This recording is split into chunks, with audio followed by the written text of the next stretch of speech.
Welcome to this episode of FTK Over the Air. I am Justin Tolman here at Xtero, and FTK Over the Air is a twice a month podcast where we talk with people from the forensics industry about obviously forensics, forensic tools, forensic workflows, all that sort of stuff, new stuff all the time. We try to get cool people on here. And I think this week, Lynn, we have a super cool guest with a super cool new way to do forensics that they've implemented in their environment.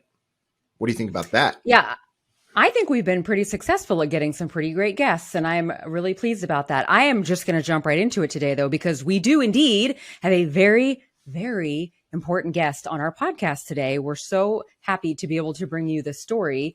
Let me like set the stage here, and give you this whole, let me set the tone. Let me tell you a story. So this fellow is a detective sergeant team leader from a very important police force across the pond from us.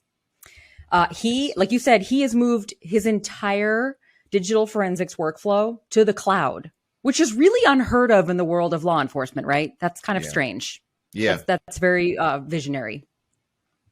So on today's episode, we are focusing on what we call digital policing.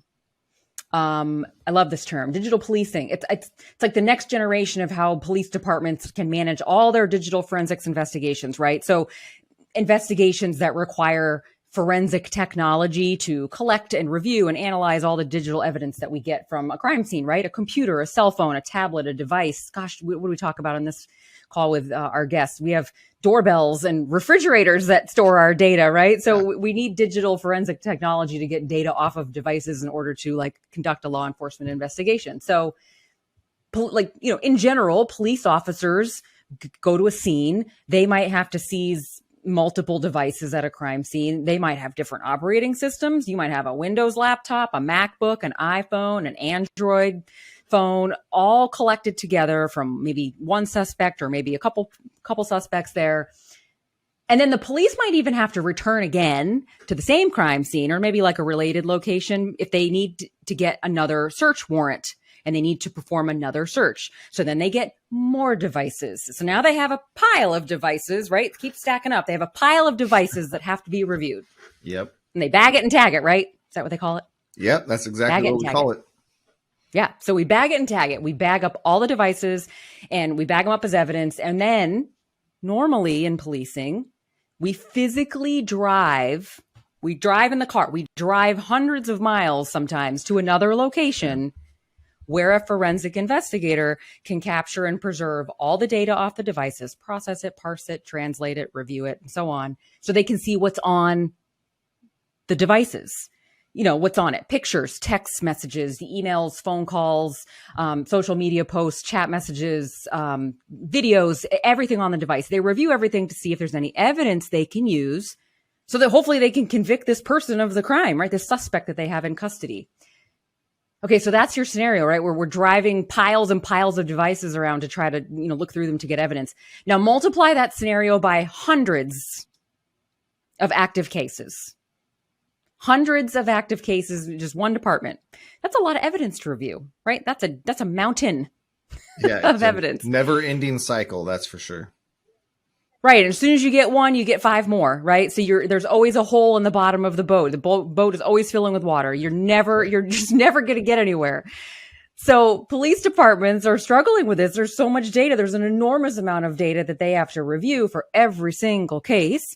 And the cases are just piling up, waiting for someone to get to them. So this is the backlog that we always hear about in law enforcement. There's a huge backlog of data. And sometimes it takes months, I hate to say it, even years to get through the backlog, right? So we have mountains of data. This delays the criminal justice process. And when you're dealing with victims, I mean, gosh, especially the ones that are vulnerable, right? Like children, domestic violence victims, mass shootings, you need the criminal justice process to move quickly, as quickly as possible, because you need to get that criminal off the street. You got to stop them from doing it again. And if you have the wrong guy in custody, you need to let them go and get the right guy in custody, right? There's so many pieces of closure that have to happen. So how do you get through this giant mountain of evidence? Do you just get more police officers? Well, our guest today doesn't think that's the most effective solution, right? I don't think it's the most. Yeah, he says it's not the most effective solution. I agree with him. And I also don't think it's a possible solution. I just don't think you can hire enough people to keep up. That's just never going to work. And he addresses that. Yeah. I mean, the rate that the data is growing, you just can't throw more humans at it. It's not enough. So this is where our new favorite term comes in: digital policing. Digital policing uses technology to fill all these gaps that humans we can't even be expected to fill these gaps as humans. It's impossible, like we said. So forensic technology allows, police officers and law enforcement to process all their evidence faster, review it faster, and then, close cases faster to get through them and get to the next one. So even better than that is if you can combine forensic technology with cloud technology. Oh man, that's like the ultimate solution. And that is exactly what our guest today did. So he pioneered a cloud forensics workflow. I mean, that has literally revolutionized the way that his police force works all their cases. I mean, and actually, in fact, he was told it could not be done, right? Like, not until the year 2025, they said. It was the NPCC, it's the National Police Chiefs Council over in the UK. They literally wrote a report and said that the current process of the way we work cases has to be transformed. It's not working well. It's not efficient. And that it technically wasn't impossible to implement such a cloud-based technical solution until 2025. Well, John Price of the West Midlands Police said, "Hold my beer." He made it happen in 2022, right? 3 years earlier than anyone expected, right? With the help of us, Xero, and Microsoft. He was like, yeah, I agree with you. Something has to change. I'm going to figure it out. And he did it in short order. So if you live in the UK, you might be familiar with West Midlands Police. Justin, it's literally the West Mid section of England, correct? Yeah, hence the name. Ohio, take note, you're not in the Midwest. I just had to get that off my chest. This is geographically, literally the West Mid side of England. They're actually one of the largest police forces in that country. They've got 52 police stations. They have like almost 7,000 officers, responsible for about 3 million civilians. So it's a pretty big police force. John Price, our guest today, he is a detective sergeant there. He's a team leader. His cloud-based digital forensics, digital policing solution has, again, literally transformed the way that they manage cases. So instead of an officer getting all the devices at the scene of the crime and putting them in a bag and driving them hundreds of miles across their country to they have these digital forensics units, they call them DFUs. They drive them across the country for someone to literally review the data on the devices. So instead, officers securely, right, this is the key, they securely upload data to a shared repository, right, up in the cloud hosted by Microsoft in Azure. And everybody on the police force has access to it. It doesn't matter where they are, what computer they're using. They don't need a special computer to be able to access or upload the data up to the cloud. They just need internet, right? There's nothing special about this. They just need to get it up and encrypted into this environment. Mm-hmm. So John Price is the first person to really roll out, I think on a pretty big, massive scale, our FTK Central product, right? In the law enforcement side, yeah. Yeah. So he is like a living legend. We're so excited that he's here. Before we get in with him, I want to just read you a quote from him directly.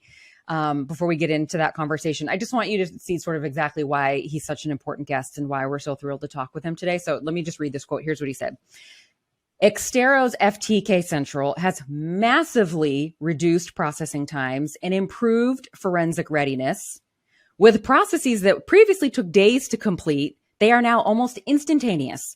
We anticipate that we will see continued improvements over the coming months, including vastly reduced data backlogs, minimized detention times for suspects, and expedited cases, resulting in faster speed to justice, right? That's what we all want. We just want faster speed to justice. We want things resolved. That will see the innocent released, the guilty convicted, and a sense of closure for victims and their families. This is going to be game-changing for our police force and all of those that follow. So yeah, this is a pretty big, important guest, and this is the beginning of many stories of how law enforcement is taking control and figuring out a better way to manage everything so that we, the people that they're serving and protecting, that we can get, a resolution faster and quicker, and nobody has to worry that, my gosh, my attacker's been out on the street for a year and nothing has been done. What if he does it again? Like, we can't have that happen anymore. So a lot of forward-thinking departments are trying to figure out a solution. And John's one of the first ones. Yeah, I really wish we would have had a solution like this when I was doing forensics for multiple reasons. But one of them was I was a transplant to Ohio to work as a forensic examiner.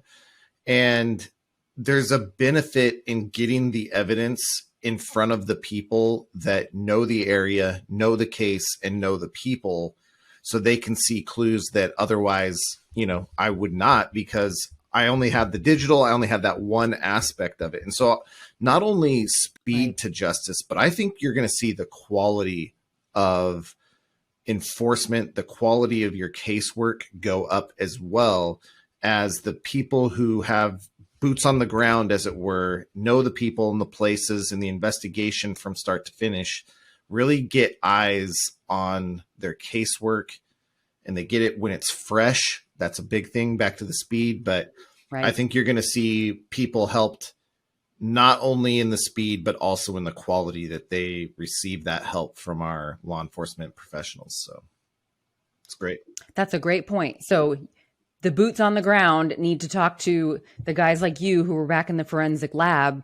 Everyone's got to share their intel and what they remember and what they know. And you can't just drop off the bag and be like, here you go, tag, you're it, because that's not realistic. You do need the officer to remember details and confirm what they saw. Or, hey, did you see anything else there that looked like this? There's a photo of it on this device. Did you see that when you were there? What else did we get? Like, you have to be able to collaborate anecdotally, and not just, even looking at the same data. Like, you just have to be able to be in the same database, the same set of data, to be able to work together. And to your point, you have to do it while you're fresh. You can't pick it up a year later and be like, oh man, I remember it like it was yesterday. That doesn't happen, because you just worked 300 other cases since that one a year ago. Yeah. Exactly. How are you going to remember all the details? That's impossible. So again, it's not fair to expect more humans to be able to do all of this so much better. It's too much. You've got to rely on technology. So John's got it figured out. We should talk to John. What do you think about that? Yeah, let's do that. Okay, let's do that. Good idea. Thanks, Lynn.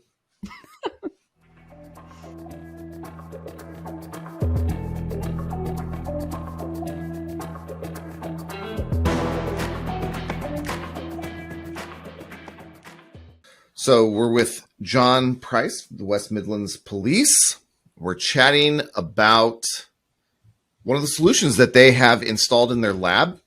Of course, with any law enforcement agency, John, you're probably using a lot of different solutions, but we're here talking about kind of this new FTK cloud distributed collaborative environment.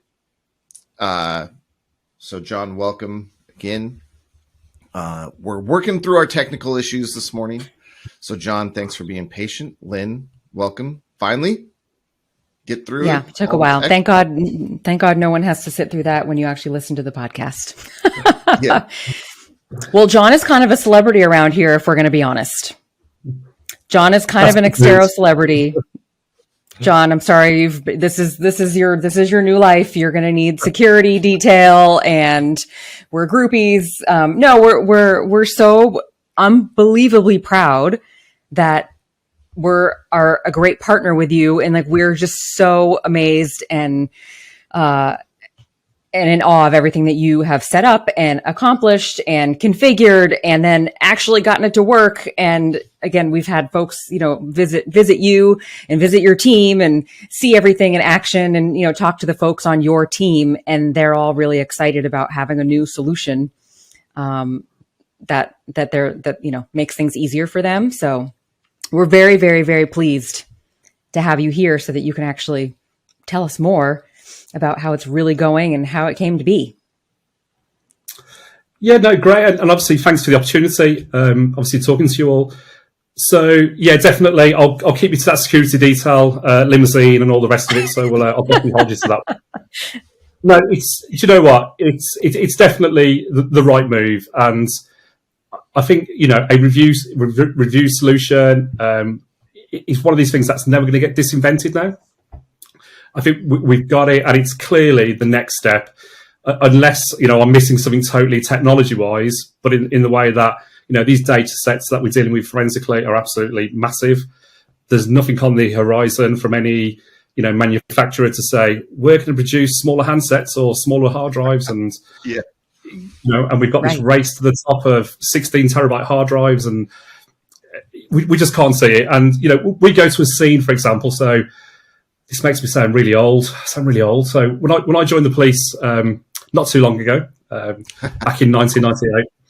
So just the other day. Yeah, just the other day. So if we're going to houses in early 2000s, realistically, if we're going in doing a house search, a warrant, whatever it was going to be, I think at that time, at most you would have really found, an old Nokia mobile phone, for example.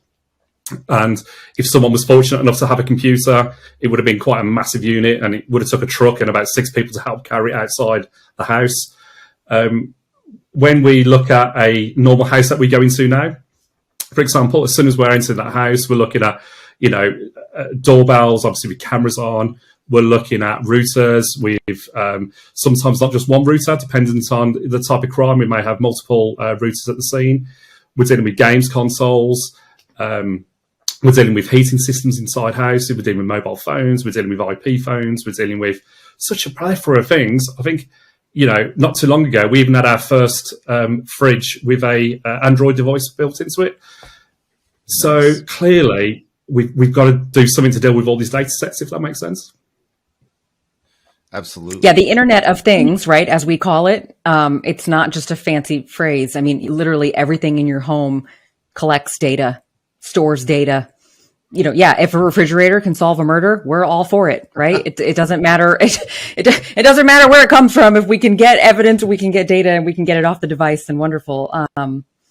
It is funny to think about how I forget the stat that I read, but 70-something% of all law enforcement matters involve mobile phones, and collecting those types of devices on scene, and multiple phones, and multiple personal devices. So yeah, it's a lot different than it used to be. Yeah, definitely. And like you say, in some regards, even if we got the phone, that's still part of the story. We then got to start looking at the cloud-based data, the apps, storage, and all that type of stuff that they're using. So it just sort of says, that looking at how do we deal with this bulk volume data, evidential data or intelligence data, we've got to start working a little bit smarter. I personally don't think the answer is getting more people into digital forensics teams all the time. I think we've got to start working a lot smarter and definitely leveraging the community. That's working with vendors like yourself, working with managed service providers like we work with Visual, who help to provide our managed service, and also the great work from obviously Microsoft at the moment around what they've been doing. But you know what? And I say this, and I think in fairness to Access Data, and obviously I know they were taken over by Extero, what's been really pleasing during part of this journey is I felt as if no one's been constantly chasing the dollar. And that's been really good. Through it, it's never been to me, how many licenses you're buying, when are you doing this, when are you doing that? Because I find that off-putting, really, because for me... Most people do. Yeah. Right. We understand you're not charities, you're a company and you're not charities. But first and foremost, our mind is, we've got to protect the public purse, and obviously we've got to get what's right for the taxpayer. But also with that is, the biggest part of this work is what we must always remember: we are safeguarding children, vulnerable people, and victims of crime. And, it doesn't sit right with me sometimes when, we're thinking, oh, yes, these multi-million-pound solutions, we're going to do all this and we're going to do all that. And I think let's go back down to what we're actually trying to achieve here, and that's that fundamental aim of, doing what's right for the victim. And there's some really call-out players here. So, I'm going to give a big shout-out to Harsh from Extero. Me and him, like excited puppies. When we start talking about ideas, wow, you can just see your project team in Extero start shaking their head and all going, no, your development team are like, stop. Because it's been great working with someone like Harsh and really, really passionate about the tool, really passionate around what it does. It's absolutely spectacular. Sarah Hargreaves from the training side, same again. Oh, amazing. Listens, really listens to what you want to do. And, we're not saying it's all our way of doing things, but I think, definitely Sarah understands that she wants to do what's right for the force and she wants to obviously do it. And we felt with it the whole journey is it's not chasing the money, it's understanding what the requirements are and working with us as a force, really. So I think that relationship has worked out really well, and long may that last, because I think it's been quite good, and that's the way we like dealing with stuff with digital forensics within WMP. Is having those conversations, understanding what our objectives are, and then seeing it land to an operation environment is absolutely fantastic, really. Well, and I'll tell you, everyone goes to work, no matter what your job is, what country you live in, where you are, what industry you're in. Everyone goes to work and has frustrations and, spoiler alert, people don't like going to work every day. Sorry to admit it. However, everyone here at Extero in the forensics division, most of us have been here 5 years, 10 years, 15 years. And so, no job is perfect. And there's always, growing pains and people that you don't get along with and so on and so forth. But we all come back to this job every day because we love to help customers. And now a partner like you where, it's like, great. You bought some FTK licenses. That's wonderful. But what are you doing with them? You are protecting children. You're protecting the vulnerable. You're solving cases. You're getting people off the street to prevent it from happening again. So can I deal with, maybe, taking too long to get something written or, something organized and getting a meeting together? Sure. That's no big deal. And, does it, however long it takes for you to, get to where you're at and get your setup right and make a purchase. It doesn't matter how long that takes because you're in it to actually help other humans, and we're here to help you help other humans. So I appreciate you saying that about all our team members because we had an episode on our podcast about Harsh and how a lot of customers call Harsh and say, I'm working a huge kidnapping case and I need the software to do X, Y, Z, A, B, C. I need help. And they call Harsh. They trust Harsh, to work with them on live actual cases. So I think that's pretty cool. And we're really glad we have that relationship. So thank you for that. No worries. And you know what? I've got this massive long list I'm about to bring out of people from Extero, but definitely one other person as well is Jan. Absolutely amazing. So Jan is obviously working with us across here. And he can be my go-to guy at times. And Jan, I just want to say all your help, as many frustrating calls we've had in the past, it is appreciated. So please just accept that. He's always so calm. I don't know how he does it, but he's always very calm. It's uncanny. Very, very good. And when we're having conversations and he'll say, and I'll go, Jan, have a look at this. And he'll go, it's you, John. And I'll go, no, it's you. And at the end of it, we work it out and we got there. But no, absolutely fantastic so far. That's good to hear. And I love that I'll go back to something else that you said. You said, I don't think the solution to our problem, which is so many cases and so much data, I don't think the solution to the problem is to just hire more people. I think it's to get better tools and better technology. Sure, it would be wonderful to hire more people, but we need the infrastructure. We need the tools, that sort of underlying layer underneath everything to be efficient and collaborative so that everybody can work together, so that even the people that we do have, right, they have better access to data, and they have better access to everything. So, a lot of people will say, like, I don't want more technology. I don't want it to replace people. And we're not replacing people. We're just not necessarily adding an army of new people. We are making the people that we have much more effective because of their new technology that they're allowed to have. Yeah, definitely. And I think that's really important in the fact of we'd all want more staff, being realistic. But when you're dealing with the public sector and you deal with, certain things, there's only so much you can grow. And even when you do get that growth, finding those staff, getting those staff through vetting, getting those people through competency, getting them ready takes a whole time. So from someone joining us really, or for someone getting interviewed and to someone landing vetting wise, we're probably talking around 8 months to start with us. Then we're probably talking another 3-4 months on top of that to get them through basic competency. So I would always say between 10 to 12 months for us before someone is really let loose on the tools on their own. But I think part of that comes is where we start looking at automation and processing in the cloud and leveraging everything. It doesn't make no sense that our team, for example, start at 7 a.m. of the morning and finish at 10 p.m. at night. And when they go home, and then a process finishes at 5 minutes past 10, and that workstation is then sort of not productive between 10 p.m. and that 7 a.m. of the morning. But that's where tools like Central have come in, where we're stacking jobs up, ready to go. So once we've ingested a forensic image using Azure Explorer, that's landed using FTK Central. What we can do is stack the jobs up, and we can sort of say, right, once that processing node has been completed and that case has been done, then automatically start on the next one.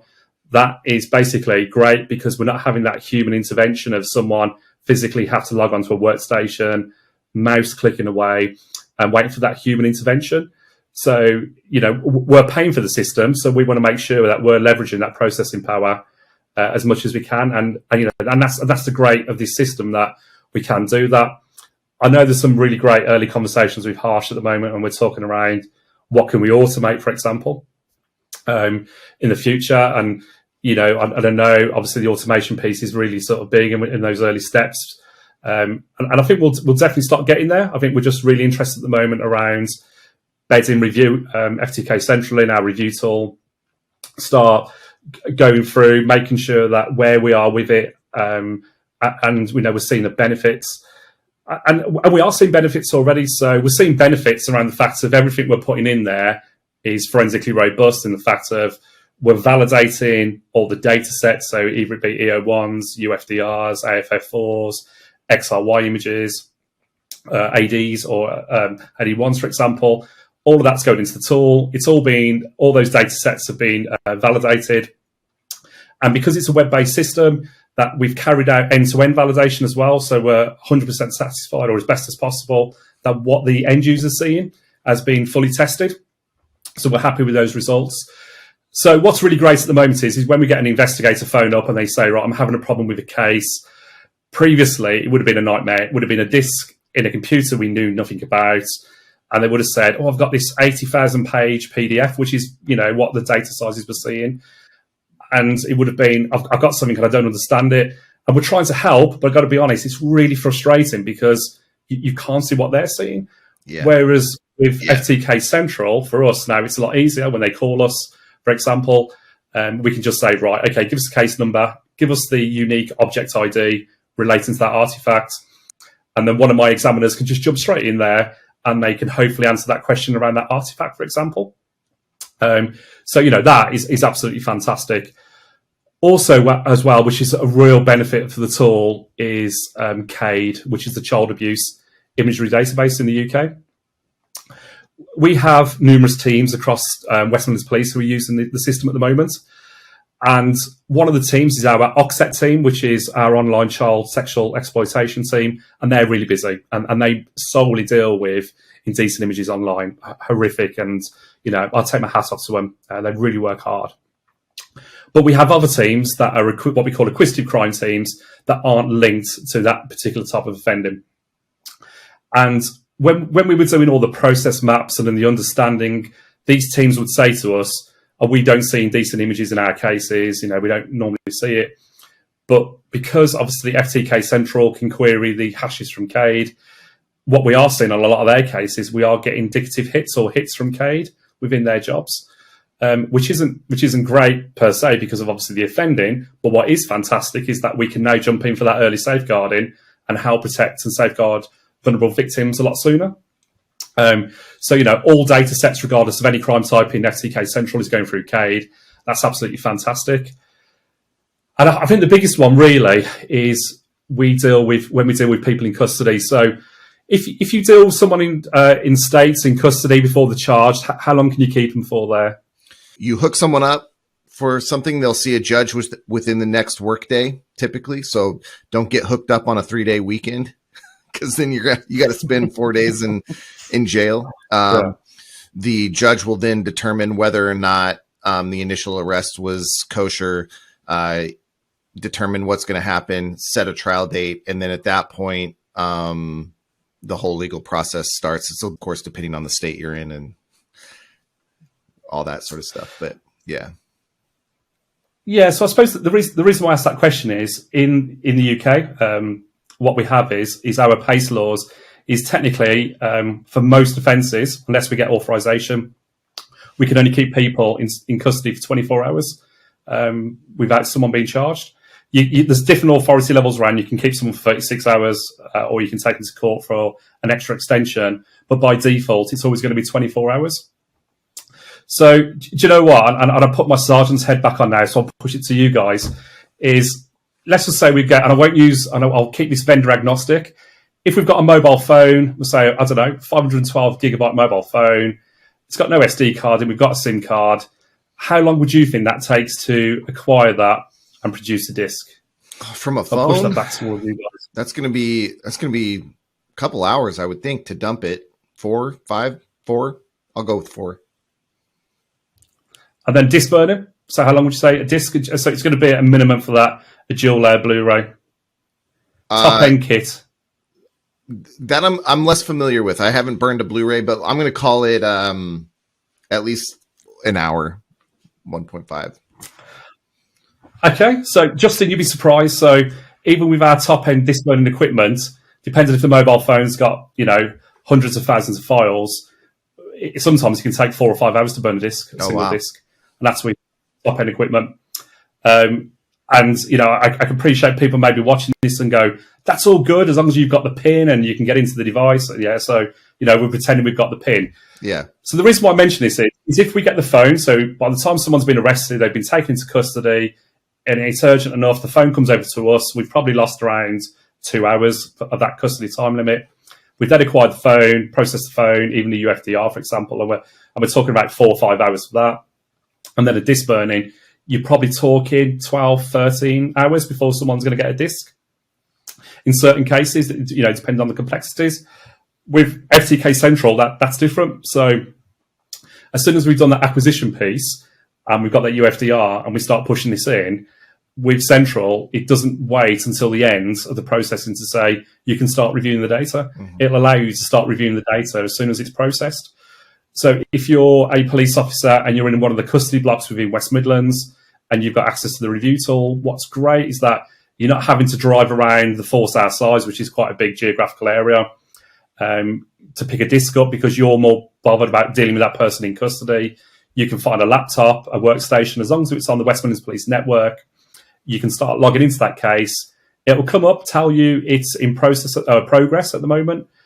But what it will allow you to do is start running those keyword searches. It will start allowing you to start looking at chat messages, internet history, emails, all that type of stuff that we want to see straight away.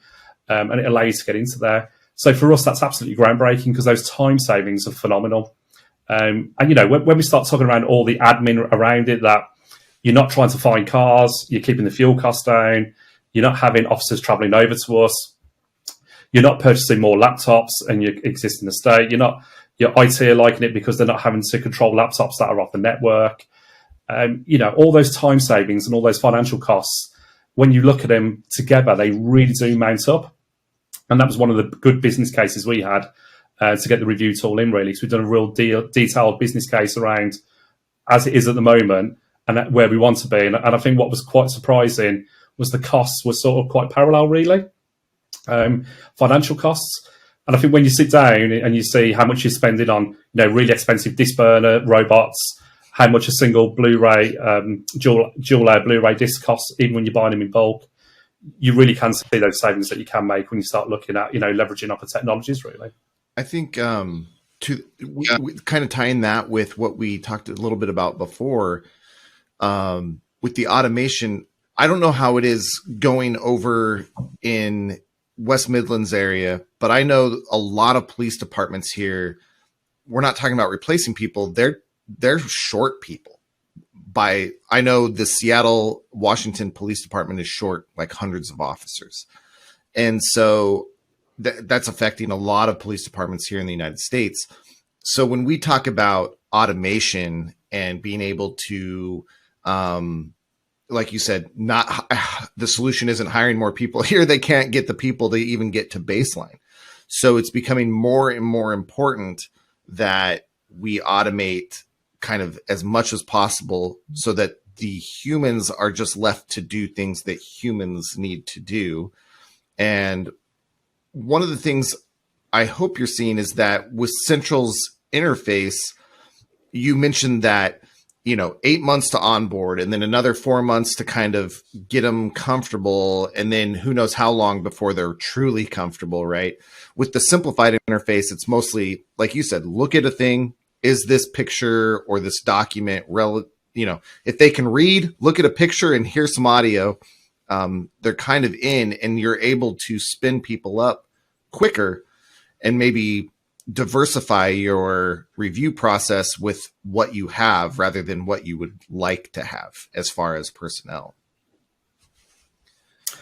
Yeah, and I think what's really key though, some call out points that if you give investigators at the moment, I don't know, like an 80,000 page PDF, and you were to lay that out in a warehouse with all the paper down, and you say to people, right, go and find your evidence, it's really hard to control, isn't it? It's really hard. And, and let's be totally honest, when you're dealing with, Attorney General's guidance on disclosure that we are quite heavily in, and investigation management documents and stuff, and you're trying to say to people, what keywords did you use during that search? What was your methodology to understand what you were doing? When you were giving people, 80, 100, 120,000 page PDFs, how do we honestly, truly answer that? I'm not being disrespectful for investigators or officers, but are they really going to sit down and write on a piece of paper, I viewed this, I viewed that? They're not, let's be totally honest. They haven't got the time to do that.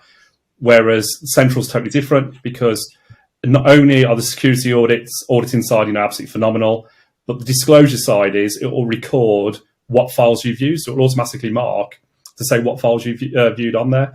And that is absolutely fantastic for disclosure purposes.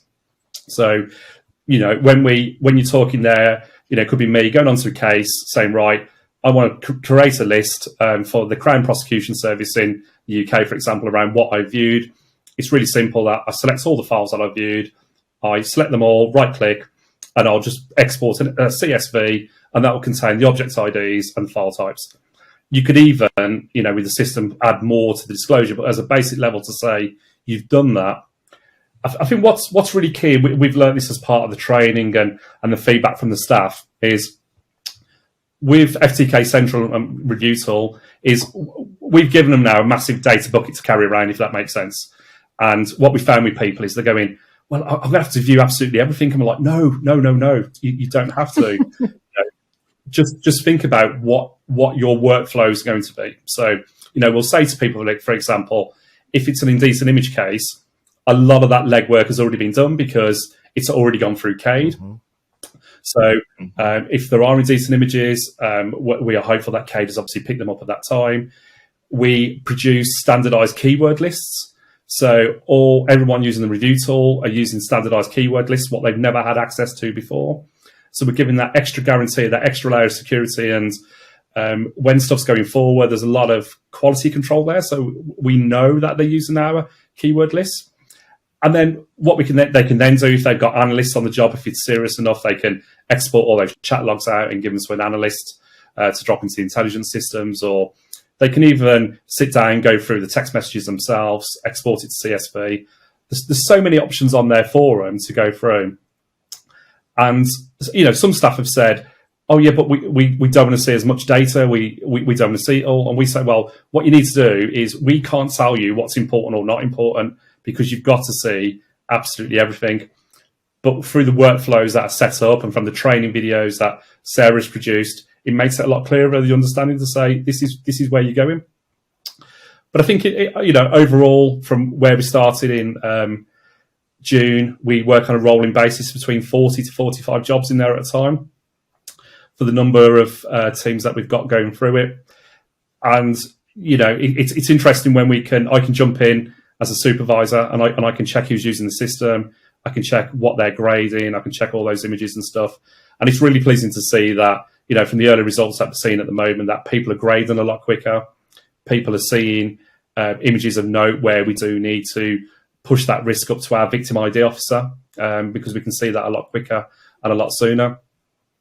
And I think just generally the feedback from the staff that we're getting as well is, and we stuck to this mantra before, what used to take months now takes weeks, what used to take weeks now takes days, and what used to take days now takes hours.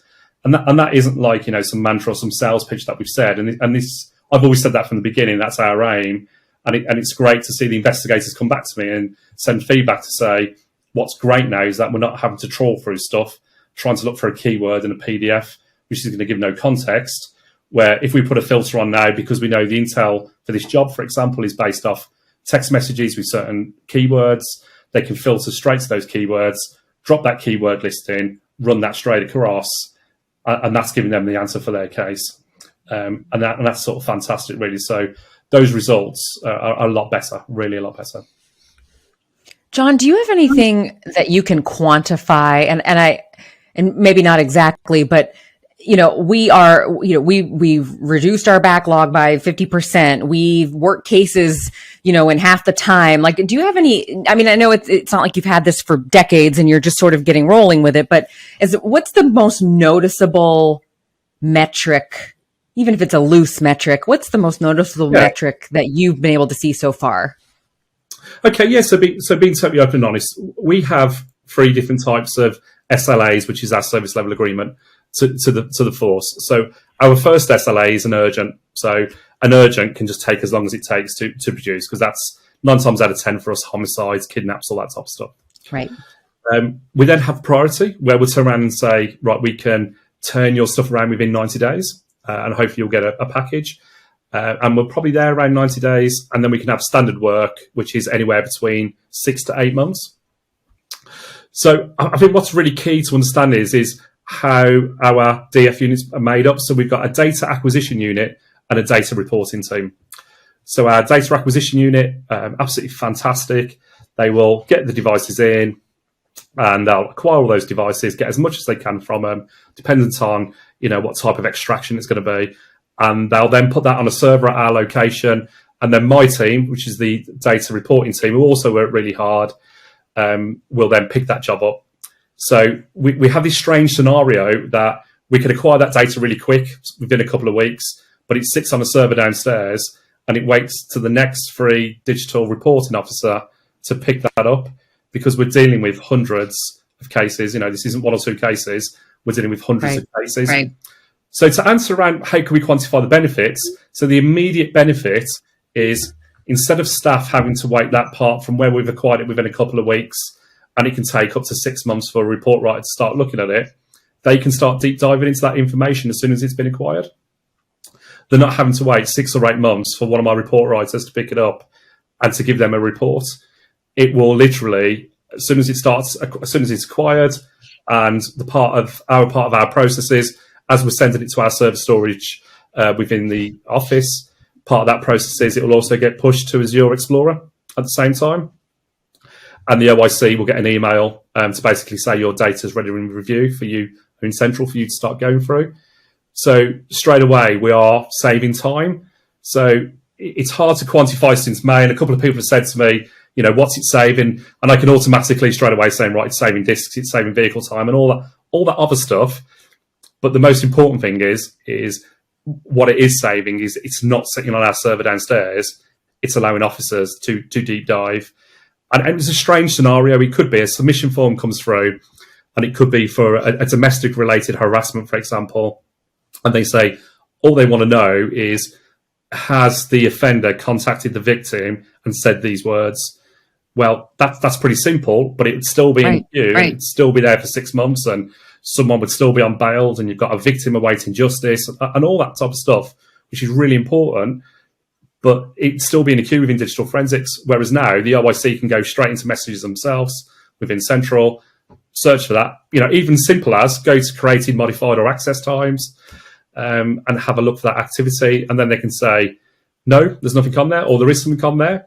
And And what we've done as well within digital forensics is when officers, investigators are using the review tool and they're producing reports or statements, we will sanity check those reports and statements for them, just to go over it, just to give that quality, so to say that we're happy with it. That's not done for non-review users. They just put statements in and put reports in.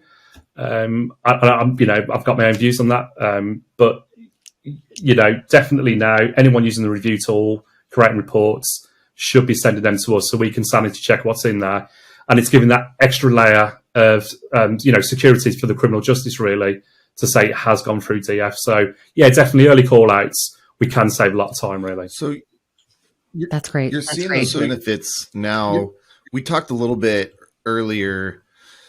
We talked about kind of the stigma, right, in law enforcement against these cloud computing, cloud storage mentality. I talked about kind of my experience with it years and years ago. And I know you went through a journey, but what was it? What were some of the hurdles? How did you approach that cloud, that distributed processing aspect of it, so that you could see these benefits? What was kind of your plan of attack there?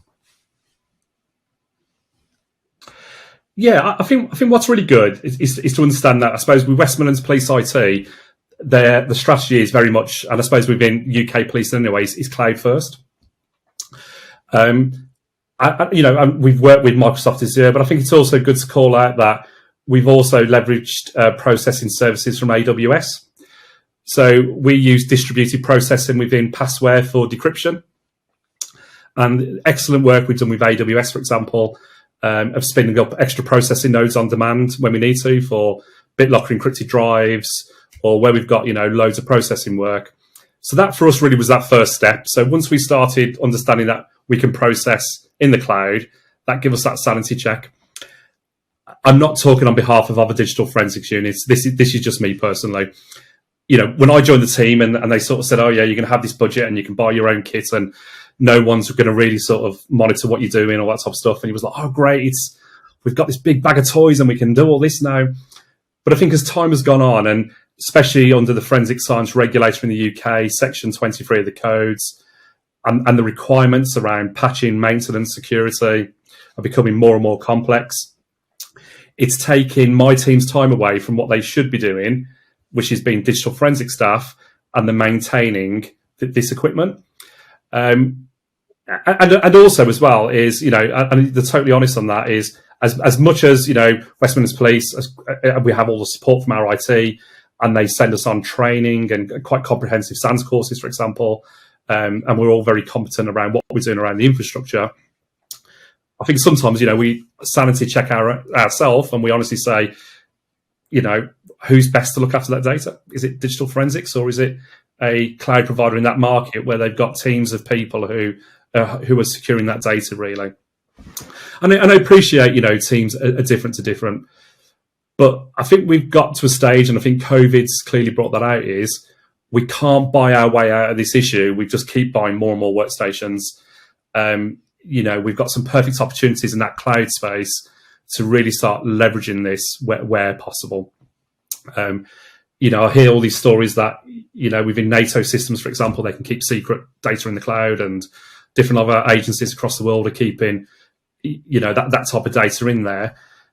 But I think for us it's that ethical question of indecent images in the cloud. And it's understanding that, really, because, clearly it's really impactful. And I think, when you're dealing with the community or, victims and victims' families, and they'll go, so what? Our data is in a cloud and everybody can see it.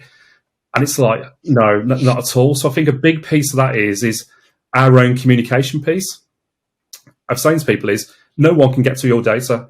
Our data is secure, segregated. And what we're trying to do by leveraging the cloud services is trying to reduce the amount of victims we're having in the future, because we can leverage this processing power. We can collaborate a lot better and a lot quicker. So I think for ourselves as well is, we've learned that lesson as well, is we've got to really engage with the community, and we've got to make sure that people understand what we're trying to do. and I think also it's that national message that we need as well around. Just ensuring really that communication piece is the same. Sort of saying is what we're trying to do is protect more victims, and this isn't trying to farm off the problem. Far from it. And it's that communication message from working with the providers to say your data is secure. People can't get to your data in there really.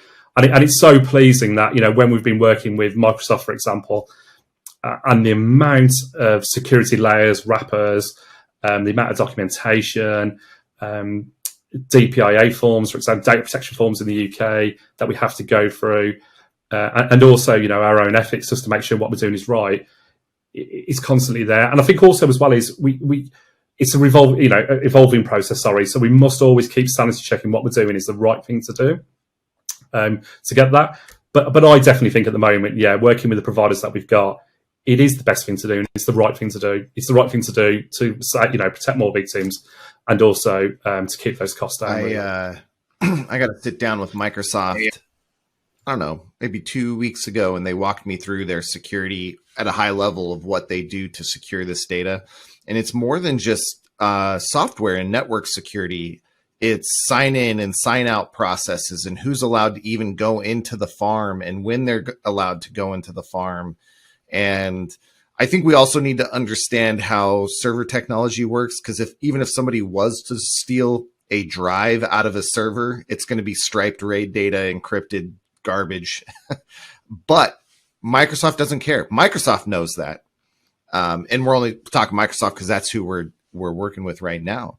But it's more than just network security, more than just software security. I was impressed that even within the data center, it's who's allowed in, when are they allowed in, that sort of thing. So they take it very seriously, as we all should, because of that exact thing. It's not, just documents or whatever. It's the community. It's this contraband image, and the payoff though is huge for like you said, the increased speed to, at the end of the day, protect more potential victims, getting those predators, those criminals off the street quicker, because you have the evidence to say, yes, indeed, this person allegedly did do this, and we can move through the system.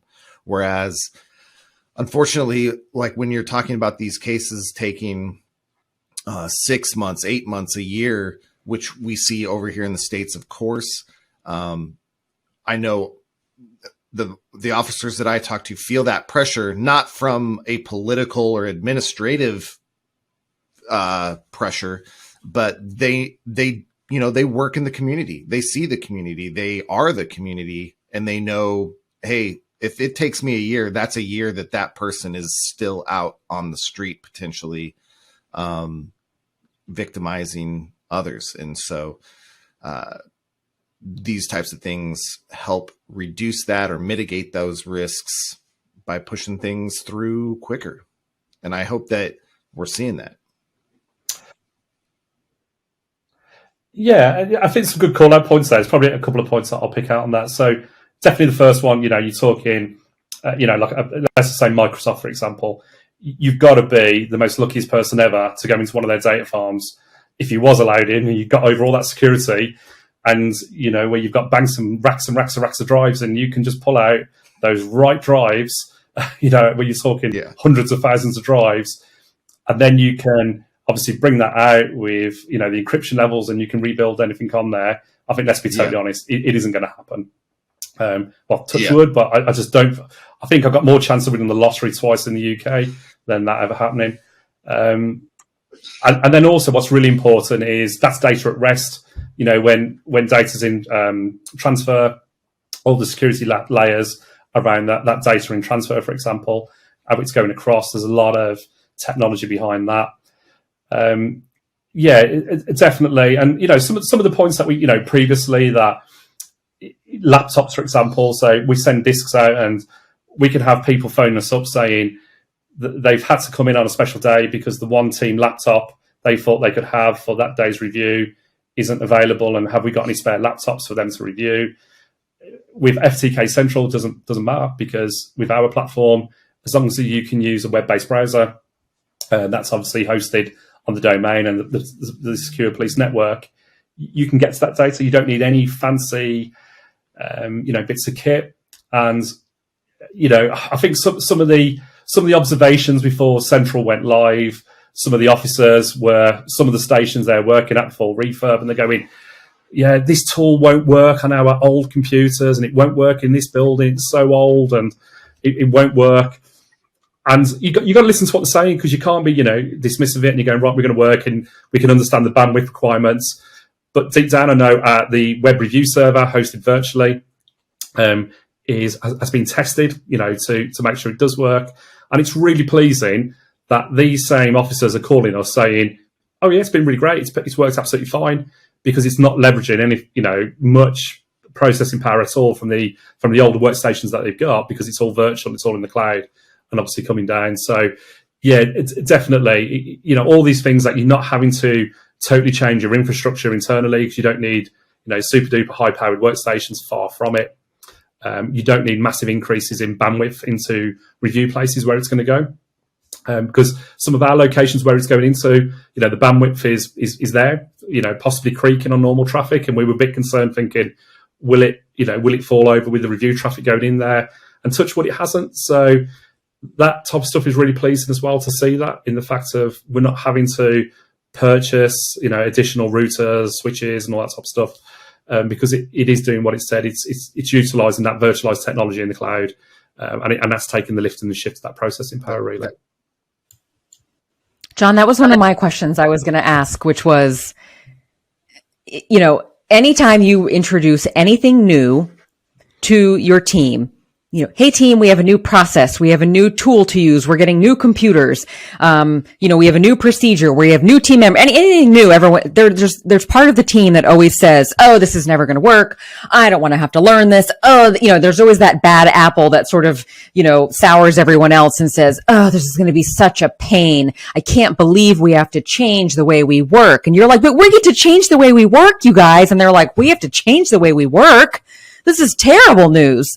That was my question. And you sort of started on that. It sounds like you had some team members that were dissenting, maybe just even because of hardware and environmental reasons, like, oh, it's never going to be fast enough and we don't have the right computers. But were they resistant to learning a new process? I mean, I know, the point of it is like, hey, it's going to save time. It's going to make your life better. But everybody promises that. And it doesn't always end up being indeed that wonderful in real life. Like, what were people scared to take on this new workflow and this new tool? Were people excited? Like, what did you have to manage through? Yeah, definitely. So I think what we're dealing with investigators who are extremely busy, busy investigators. And I think an investigator, and my background is CID, criminal investigations. And I think sometimes you sort of latch onto what you know, and you haven't really got the time or the space to learn something different. Is probably one of the key things. So for us, part of that journey was, even though we knew the route we wanted to go down, we had so many open sessions with the teams it was going to. And we were honest from the beginning, saying, it's coming to you without a shadow of a doubt, but you tell us how you want it to work. So, the dead cert is you're having it, but engage with us and tell us how you want it to work. And part of that journey is that we trained up X amount of super users. We've been there before it landed live. So what we're trying to do is take people on board really early with us to start going through that. And I think the biggest piece is that reputational piece of, when we stuck to the go live date in the middle of May and subsequent weeks and months after, is let's not turn anything into cynicism. Let's constantly prove this is working. And touch wood, for a reviewer going onto the system, since it's been live, there's never been a time they can't log onto the system and to review data. So a couple of bumps in the road around acquisition side, and we're getting there because it's all totally new technology. But at no stage with a reviewer have they ever gone onto that system, and that system has never been operational for them 24/7 since May. And I think for a lot of technologies coming in, that's a pretty good result, when we see all applications and systems coming through. Now, you take into account on this is the first time we've worked with Xterra on such a project. It's the first time we've worked with Microsoft on a project, and to the best of my knowledge, I think both of you have not worked together as that entity before. And then we're adding a managed service provider, Visual in the UK, to look after that virtualization for us. There's a lot of separate parts there to go wrong. So I think, after May to where we are now, and the system's never been offline, I think we've done something right, if I'm honest. But touch wood, long may that keep staying that way. Well, it sort of gets those dissenters, the people who said like, oh, this is never going to work. And it's like, well, look at us now. So are you going to, turn that frown upside down? And are we going to be happy about it now? Like, look, nothing catastrophic has happened. And in fact, it's made everything faster. You're not driving evidence around. You're not spending hours staring at a computer burning disks, right? You're just not spending the time doing those things so that you can be out, being an officer, being an investigator, being a forensic expert. I would hope everybody is on board at this point, right? Yeah, definitely. And I think we're getting there. But as I keep saying to all the vendors, really, we're only ever as good as yesterday. Yeah. This is great technology. It is groundbreaking. What I keep saying to people is, let's stay level. We're only ever as good as yesterday.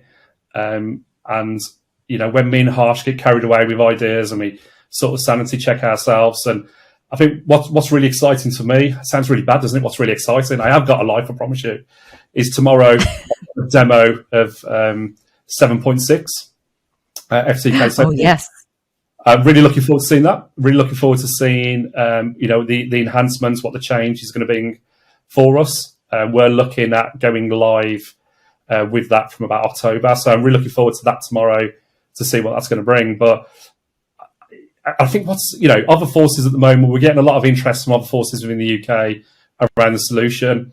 And I personally think from where we've come from, version 7 of where we was probably a year ago to our operational release of 7.5 and seeing 7.6, that development cycle, you wouldn't recognize a product from version 7 to 7.5. And, tomorrow, correct. when I get the showing of 7.6, I think I'm really going to be impressed because we know a lot of the ideas going into it. And I think it's going to be fantastic that the change is going to be there, really. So, it's a no-brainer, really, for us around using a cloud-based review tool. It's going to be the future.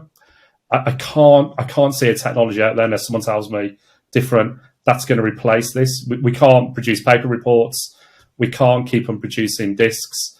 So unless there's a hidden technology out there that I don't know, the only way is going to be a web review platform to allow officers to do this, really. So I think the future's looking bright around that area. I think it's definitely looking bright.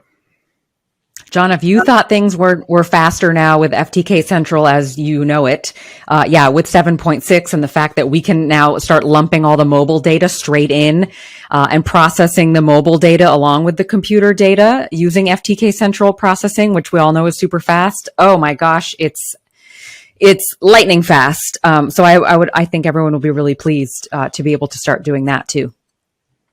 Yeah, and I think what's really good as well is obviously on the roadmap and the stuff that I'm seeing that I come back onto what I said at the beginning of the call, or the call was around cloud-based data. We mustn't forget there's a lot of cloud-based data applications out there that we really do need.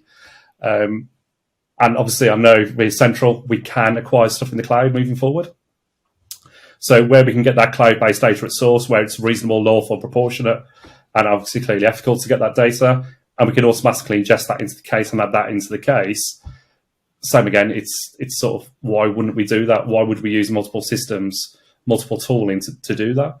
Where we can keep it all together. So yeah, definitely it's the right way. Are you concerned that the Blu-ray disc companies are going to come after you now that you've stopped purchasing in bulk?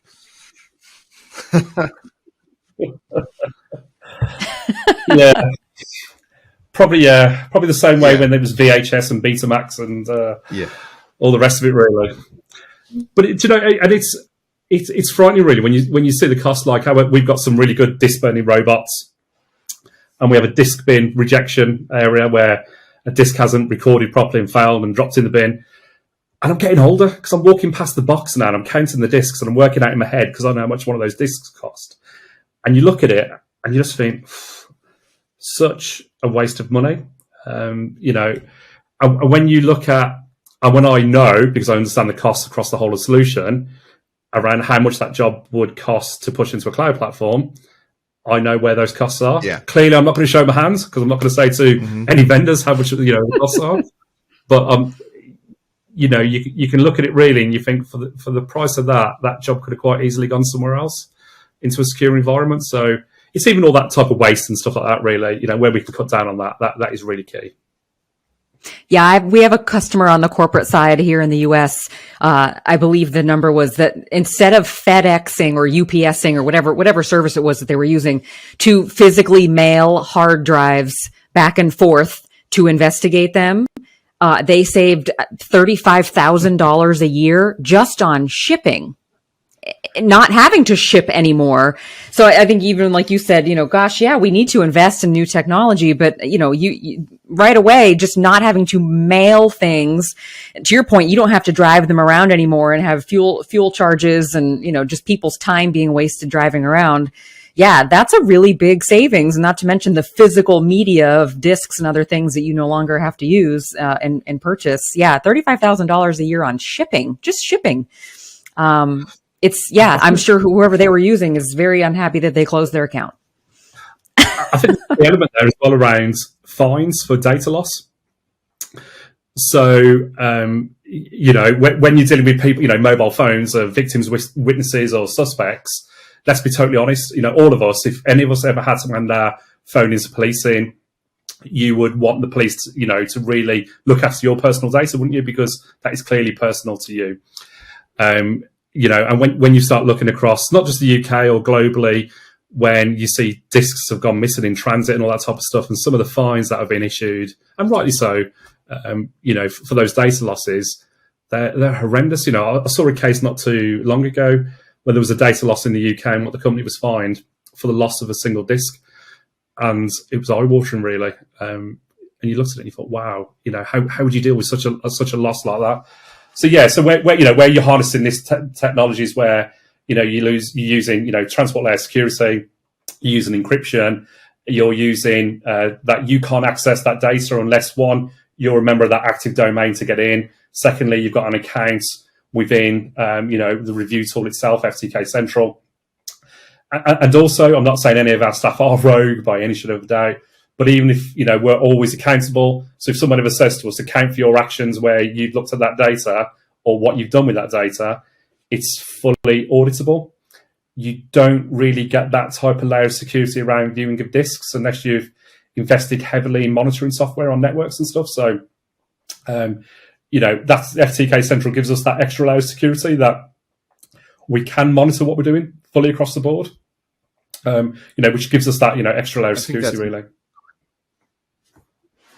Yeah, and I think it's interesting. I wonder when it'll change, how many years it will take for public perception to sort of reach an understanding. Everyone says, oh my gosh, my data's in the cloud. That doesn't seem safe at all. That sounds scary. Oh, this is horrible. What a horrible development we're moving in. I think to your point, what's worse, like having your data in a ridiculously secure Microsoft facility or in a car driving around on a CD in a bin, right? We're moving in a good direction. 100%. And I think it's how we communicate that message, isn't it? When we say the cloud, I think there is still a perception there that it actually is in the cloud. Right. But fundamentally, as we all know, it's someone else's storage. Right. It's on another computer somewhere. 100%. And it's how we work on that comms piece of doing it. The caveat to that is, of course, we're only going to work with partners that can offer us that security. So I appreciate there's other cloud vendors out there, but unless for us, for example, all of our data has to remain within the UK, that's written into the contract. You can't get to our data unless, you're a West Midlands employee or you've had vetting at a certain level. So all those extra layers of security for us there are absolutely phenomenal, really. And it comes back onto your point, is if you're creating disks, as much as you can say you can book them into systems, they're a physical object that can get lost. So yeah, definitely using cloud technologies as the way ahead. I think what's been really good is, after we've worked with, Xtero, Microsoft and Visual, and we never really had a blueprint to work to. And there was some great work that went on for, nearly 18 months to get that solution, that architecture right to where it is. But I'd like to think for policing now, there is a blueprint to work to with those technologies. So there's something that can be rolled out. And I appreciate different forces will have slightly different requirements, but I think there's that initial piece that people can work from. So you can understand how that virtualization looks. You can understand how you can scale that virtualization up and down. You can understand different layers of security, how it all is in there. And I think from this call is, we're not really giving the security element probably the justice it deserves, but I sit quite comfortably after working with information management, our IT architecture, Microsoft, and the amount of documentation, security and wrappers around it are phenomenal. The amount of effort that goes into it, really. And I suppose to a degree, that's why we're probably like, security's fine. But the security of this system has had a lot more work around it than the forensic validation of the product going in. And that's not because we've half-hearted with the forensic validation, far from it. But what we are saying is clearly that we want to make sure that data is, is as secure as it can be. And I think we feel really satisfied that we've done as much as we can to secure that, really. And, when people say in the cloud, it's like all these things we're calling out, that have you got adequate safeguards in your digital forensic labs around hacking intrusion at the moment, for example, where they can get to your servers? Can you, there's opportunities where staff, unfortunately, take devices into the cars or go home and, unfortunately the car, gets broken into, or the house gets broken into and devices go missing, devices in transit, all that type of stuff, or devices even going to court with that data on. I don't think there's as much security wrapper around that as there is around the protection of you said this earlier. Let each professional in their area do their job. You do forensics, so they're going to let you do forensics. Let's get someone who can manage the security for the cloud, manage the data for the cloud, so that you can focus on forensics. We were talking to a big agency here who had built their own personal cloud and are regretting it. It's just so much work to maintain, constantly buying new equipment. And we were talking with them and they're just like, we're kind of stuck with it now because they bought it all, but they are not happy with that because that's not what they signed up for, really. They signed up to do forensics, solve crimes, investigate, and here they are spending a lot of their time managing a database. And just want to let those do what they do. I see it a lot in digital forensics with different teams as well, that because people move on and they'll have this new kit in and they'll have people in the team who are trained up and understand that systems really well, and how to archive tapes off and the replication process. And then all of a sudden that person goes sick or decides to leave the company and you're trying to put the wheel back on, and it's just an absolute, it can be an absolute mare. So, all I'm going to say is, if anyone's listening from West Midlands Police IT, I absolutely love you. Please take as much as the digital forensics infrastructure from us. Take it away. Have it all. We just want to turn the computers on within the lab, make sure they work, and everyone else can deal with the background stuff, really. Well, John, I'd like to thank you again for jumping on with us and taking this hour out of your day. I know it's a little later in the day, not too bad, I hope, but and I know you're super busy. So it's always appreciated when people of your caliber take time to sit down and chat with us, and it's been great, I think. No, thank you very much, obviously, for your time, and just from ourselves and the West Midlands Police, big thanks really to Xtero for being on part of this journey with us, because I think working in partnerships together it will make a difference and is making a difference at the moment. So touch wood, and hopefully tomorrow 7.6 when we look at it, suitably impressed, and we can see the way forward from there.